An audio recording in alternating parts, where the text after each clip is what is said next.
জিঞ্জিরা থেকে বুড়িগঙ্গা নদী পার হয়ে চলে আসলাম সওয়ারিঘাট। আজকে যাব সওয়ারিঘাট চান্দা হোটেল।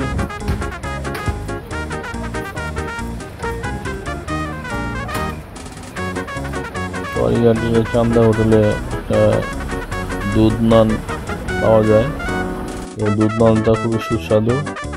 এই জন্য চলে আসলাম সওয়ারিঘাট চান্দা হোটেলে দুধ নান খাওয়ার জন্য।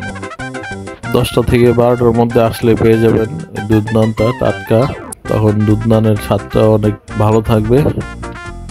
এই জন্য চেষ্টা করবেন 10টা থেকে 12টার মধ্যে আসার জন্য। যদিও 12টার পরে অনেক সময় এই রুটিটা পাওয়া যায়, কিন্তু স্বাদটা তখন আর আগের মতো থাকে না।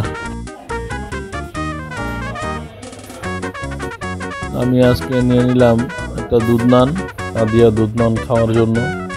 দুধ নানটা দেখতে মাশাআল্লাহ যেরকম সুন্দর, সাইজও অনেক বড়। পুরা রুটিটা খাইতে পারবো কিনা জানি না, কিন্তু চেষ্টা করবো ইনশাল্লাহ। দুধ নানের দাম হলো 50 টাকা, চা এক কাপ চা হলো 25 টাকা। দুধ নানটা দেখতে অনেক সুন্দর মাশাআল্লাহ, তাই দেওয়া মাত্রই খাওয়া শুরু করে দিলাম চা দিয়া। আপনারা চা দেখেন আমি কেমনে খাই।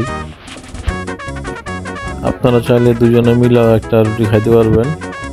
তো আমার মতো খাদ্যের জন্য সবই সম্ভব, এই জন্য আস্তে আস্তে পুরো রুটিটাই খাওয়ার চেষ্টা করতেছি। অনেক সময় আছে, এই জন্য বয়ে আস্তে আস্তে খাইতেছি। আপনারা আবার নজর দিয়েন না, তবে খাইবার চাইলে চলে আসতে পারেন চান্দা হোটেলে। ভিডিওটি শেষ পর্যন্ত দেখতে থাকুন এবং আমাদের চ্যানেলটি অবশ্যই লাইক সাবস্ক্রাইব করবেন। যারা ফেসবুক পেজ থেকে দেখতেছেন তারা অবশ্যই পেজটিকে ফলো দিয়ে আমাদের পাশে থাকবেন।